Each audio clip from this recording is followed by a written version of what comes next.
इस वीडियो में हम लोग पढ़ेंगे क्लास 10th का प्रावधिक कला का, जिसमें बहुविकल्पी ना वो पढ़ेंगे। जैसे हम लोगों का बहुविकल्प प्रश्न जो 20 नंबर का आता है, आप देख सकते हो ये आलेखन, तो ये अधिकतर आलेखन के लिए होगा। प्रावधिक कला के लिए हम लोग एक वीडियो और बनाएंगे, ये केवल आलेखन। इसमें प्रावधिक कला का भी 2-3 नंबर मिल सकता है, ठीक है। जैसे आप देखिएगा, इसको जो 20 नंबर का आएगा वही इसमें हम लोग हल करेंगे।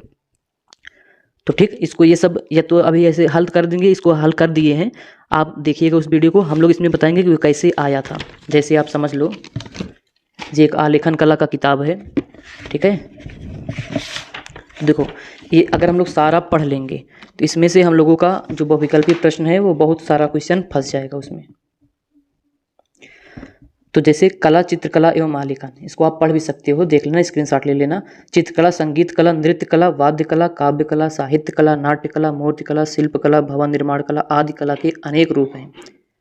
कला के इन रूपों के द्वारा कलाकार अपने विचारों एवं भावों को दूसरे के समझ सरलता से व्यक्त कर सकता है।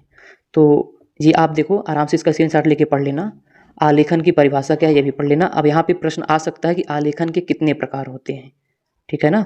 आलेखन के कितने प्रकार के होते हैं, तो आप यहाँ पे लिखोगे आलेखन के प्रकार ना, ऑप्शन में आएगा। तो आलेखन देखो, बनावट की दृष्टि से आलेखन 4 प्रकार के होते हैं।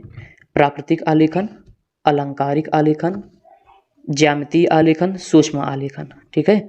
और दूसरा होता है सजावट की दृष्टि से आलेखन 5 प्रकार के। मतलब आलेखन वैसे 2 प्रकार के, एक देखो आलेखन में 2 प्रकार के हो सकते हैं, जैसे बनावट की दृष्टि, दूसरा क्या है सजावट की दृष्टि। बनावट की दृष्टि से 4 प्रकार और सजावट की दृष्टि से 5 प्रकार के। ये सब आप ध्यान देना। अगर देखो बात किया जाए तो अलंकारिक आलेखन वे आलेखन जो वस्तु को अधिक से अधिक सुंदर बनाने के लिए बनाए जाते हैं। आप इसको पढ़ना, ठीक है ना। अगर ऐसे हम लोग पढ़ के बताएंगे, इससे अच्छा आप ही पढ़ लो ना, जिसके पास बुक ना हो पढ़ लेना इसको।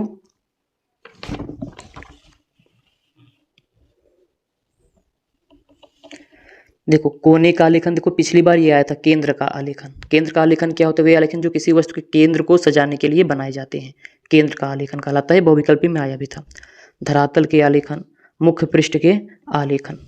तो आलेखन की इकाई एवं उसकी आवृत्ति, आप इसको देखना। इकाई को ट्रेस करने की विधियाँ यहाँ से देख सकते हो कि पेंसिल ड्राइंग के लिए HB पेंसिल का प्रयोग करना चाहिए। देखो पूछा जा सकता है कि ड्राइंग के लिए HB पेंसिल का प्रयोग करना चाहिए, इस बात को याद रखना। ट्रेसिंग पेपर द्वारा आकारों को खींचने के लिए B या 2B पेंसिल का प्रयोग करना चाहिए, ये सब देख लेना एक बार। तो रंगों का ज्ञान, देखो प्रश्न में पिछली बार पूछा गया था कि ओस्टवाल्ड का जो चक्र होता है उसमें कितने रंग होते हैं, तो ये है ओस्टवाल्ड का चक्र। इसमें कितने रंग है, देखो 1 2 3 4 5 6 7 8, देख सकते हो। बैगनी, लाल, नारंगी, पीला, धानी, गहरा हरा, आसमानी और नीला, ये 8 रंग है जो ओस्टवाल्ड के चक्र में है, ठीक। तो रंगों के प्रकार, देखो पूछा जा सकता है कि रंग कितने प्रकार के होते हैं, तो याद रखना रंग 2 प्रकार के होते हैं। एक प्रारंभिक रंग, इसको प्राथमिक रंग भी बोलते हैं या मुख्य या मूल रंग बोलते हैं। और दूसरा क्या होता है द्वितीयक रंग, या इसको गौड़ रंग बोलते हैं या सेकेंडरी कलर्स।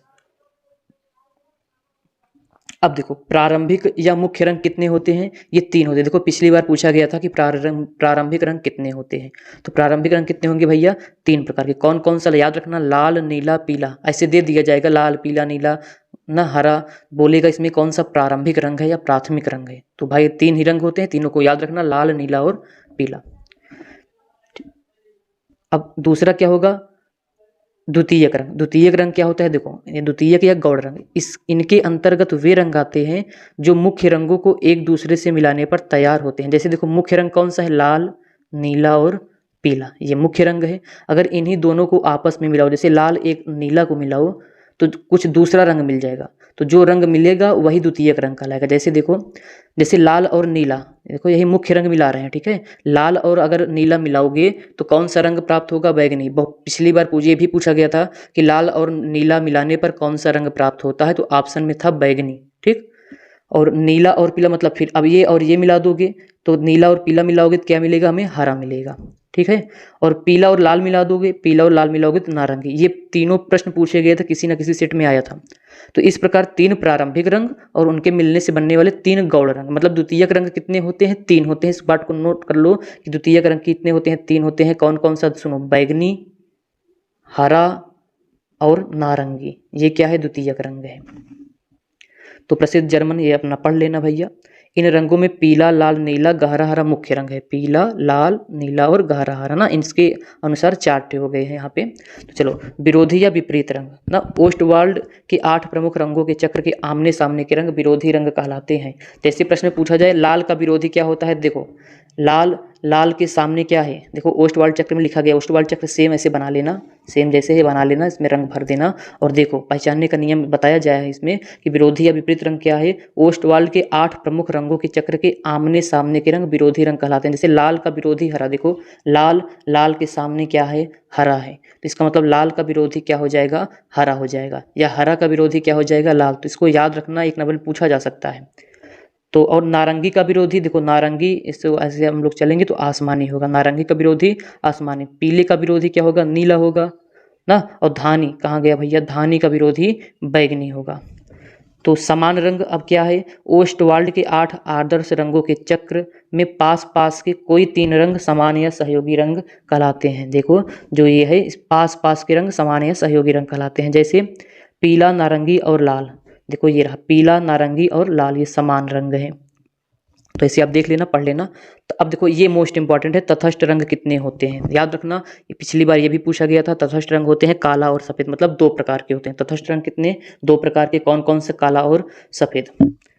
इनको रंग नहीं माना जाता, याद रखना। कि प्रश्न में पूछे किसको रंग नहीं माना जाता है, तो काला और सफ़ेद को रंग नहीं माना जाता है। इन रंगों का अन्य रंगों के साथ प्रयोग करने पर हम इनके प्रकार के रंग तैयार कर सकते हैं। अनेक प्रकार के रंग, मतलब इनके प्रयोग से अनेक प्रकार के रंग तैयार हो सकते हैं, लेकिन ये रंग नहीं माना गया है ना कला के अनुसार। वैसे इनका प्रयोग किसी रंग को ना साधारण रूप से किसी को हल्का करना हो या गहरा करना हो, तो इन्हीं काला और सफ़ेद का, मतलब काला का गहरा करने में किया जाता है और सफ़ेद का हल्का करने में। तो देखो इसको तो याद रखना, मोस्ट इंपॉर्टेंट है। क्या, गर्म तथा ठंडे रंग क्या होते हैं, तो याद रखना गर्म तथा ठंडे रंग 2 प्रकार के ना, इसके हिसाब से, मतलब अगर बोले उष्मा के हिसाब से, ठीक है, ताप के हिसाब से रंग कितने प्रकार के, 2 प्रकार के। कौन कौन से, गर्म रंग और ठंडे रंग। अब गर्म रंग किस में आते हैं, जैसे जिन रंगों में लाल रंग का प्रभाव पाया जाता है वे रंग गर्म रंग कहलाते हैं। जैसे ओस्टवाल्ड के चक्र में पीला, नारंगी, लाल तथा बैगनी गर्म रंग है। देख सकते हो पीला, नारंगी, लाल तथा, मतलब इस साइड गर्म रंग है, इस साइड ठंडा रंग है। एक मिनट रुक जाओ। तो देखो पीला, नारंगी, लाल, बैगनी, अगर इस साइड की बात करें ये सारे गर्म रंग है, और इस साइड की बात करें तो हम लोग ठंडा रंग है, ठीक है ना। तो याद रखना। अब देखो अगर पूछा, देखो मेन क्या, जिन रंगों में लाल रंग का प्रभाव पाया जाता है वो गर्म रंग कहलाते हैं। इसका मतलब समझते हो। तो अगर अगर मान लो एग्जाम में आ जाए पीला भी हो ऑप्शन में, और पीला भी हो, लाल भी हो, तो इसमें गर्म कौन माना जाएगा, लाल माना जाएगा। मेन क्या है, लाल। और ठंडे रंग में मेन कौन सा है, नीला। क्या है, नीला। बाकी ये सब भी हैं, बाकी और सब भी होगा, लेकिन माना कौन जाएगा, नीला रंग, ठंडा रंग माना जाएगा, ठीक है। तो ठंडे रंग कौन से, नीला, आसमानी, हरा तथा धानी। तो इस साइड ठंडा, इस साइड गर्म। इसमें ब्रश व्रश का प्रयोग कैसे किया जाता है ना, देख सकते हो। इसको आप पढ़ लेना आराम से, ऐसे भैया पढ़ लेना, ज़्यादा टाइम नहीं लगेगा इसमें पढ़ने में। इसको आप पढ़ सकते हो, स्क्रीनशॉट ले लेना। तो चलो देखो, अगर अब हम आपको एक चीज़ और बता दें जो बार बार पूछा जाता है, आप कंफ्यूज मत होना। देखो इसका आप ज्ञान अभी देखो, ये हमारे पास है, इसमें लिखा गया है। देखो अगर हम बात करें HB, देखो ये है HB से मतलब हल्का, इधर आओगे हल्का स्टार्ट होना चला जाएगा।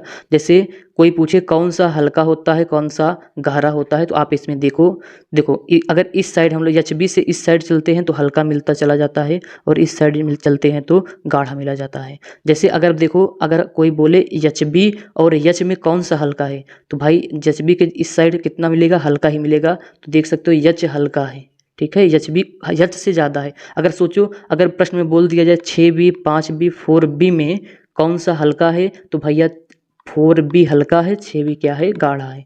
तो यही है क्रम, देख सकते हो। तो जैसे अगर मान लो प्रश्न पूछा जाए कि देखो HB और 2H में हम लोग तुलना किए थे, तो HB गाढ़ा हुआ था और 2H हल्का था। अगर अब यही सोचो, यही बात अगर हम लोग 2H और 6H में करें तो ये हल्का हो जाएगा। देख एक चीज़ और देखो, जो B है 2B, देखो यहाँ B से अगर चलोगे तो B से ये देखो बढ़ते क्रम में है, लेकिन अगर यहीं H से स्टार्ट करोगे तो 2H H से हल्का है। ये HB B से क्या है, हल्का, गाढ़ा, सॉरी HB हल्का है, B गाढ़ा है, फिर 2B गाढ़ा है, लेकिन यहाँ पे देखो H 2H और हल्का हो गया, 3H और हल्का हो गया, 4H और हल्का हो गया। तो इसी से आप देख सकते हो कि कौन सी पेंसिल हल्की होती है, कौन सी पेंसिल गाढ़ी होती है। इसी का उत्तर आपको मिल जाएगा, जो ऑप्शन में होगा उसी से तुलना करके आंसर लिख दोगे। तो उम्मीद है ये समझ गए होंगे। तो ये आलेखन के लिए बहुविकल्पी था, ठीक है। आप इसको पढ़ के तैयार करके जाना। प्रावधिक कला के लिए भी हम लोग बहुविकल्पी लेकर आएंगे। इसमें यही HB to HB प्रावधिक कला के लिए भी है, प्रश्न पूछा जाता है एग्जाम में। मिलेंगे नेक्स्ट वीडियो में, तब तक के लिए धन्यवाद।